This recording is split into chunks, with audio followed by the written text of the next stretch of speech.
కొబ్బరి నూనె బాటిల్స్ చేత్తో పట్టుకున్నప్పుడు చేతికి జిడ్డు అంటుకోకుండా, అలాగే మీరు షెల్ఫ్లో పేపర్ మీద పెట్టుకున్నప్పుడు లేకపోతే ట్రేలో పెట్టుకున్నప్పుడు ట్రేకి కానీ పేపర్కి కానీ కింద ఆయిల్ అంటుకోకుండా ఎలా చేసుకోవచ్చు. చేతిలో ఆయిల్ వేసుకునేటప్పుడు కొంచెం బాటిల్ ఉంచితే బాటిల్ చుట్టూ కొద్దిగా ఆయిల్ అంటుకుంటుంది. ఇది అలాగే పేపర్ మీద కానీ ట్రేలో కానీ పెట్టేస్తే ఆయిల్ అంతా పేపర్కి ట్రేకి అంటుకొని మళ్ళీ మళ్ళీ క్లీన్ చేసుకోవాలి.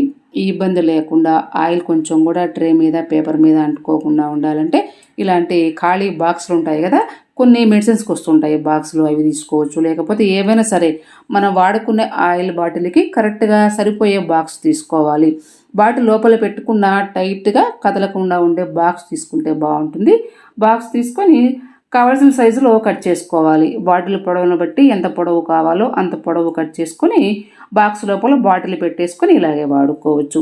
మూత ఈజీగా తీసుకోవచ్చు. ఇలాగే బాటిల్ బయటికి తీయకుండా చేతిలో ఆయిల్ వేసేసుకోవచ్చు. కొంచెము ఆయిల్ లీక్ అయినా సరే అదంతా కూడా, ఇది అట్ట ముక్క పేపరే కాబట్టి పీల్చుకుంటుంది. మనం షెల్ఫ్లో పెట్టుకున్న పేపర్ మీద ట్రేలో పెట్టుకున్నా సరే కింద ఆయిల్ అంటుకోకుండా నీట్గా ఉంటుంది. ఎక్కువసార్లు శుభ్రం చేసుకునే పని లేకుండా అప్పుడప్పుడు క్లీన్ చేసుకోవచ్చు.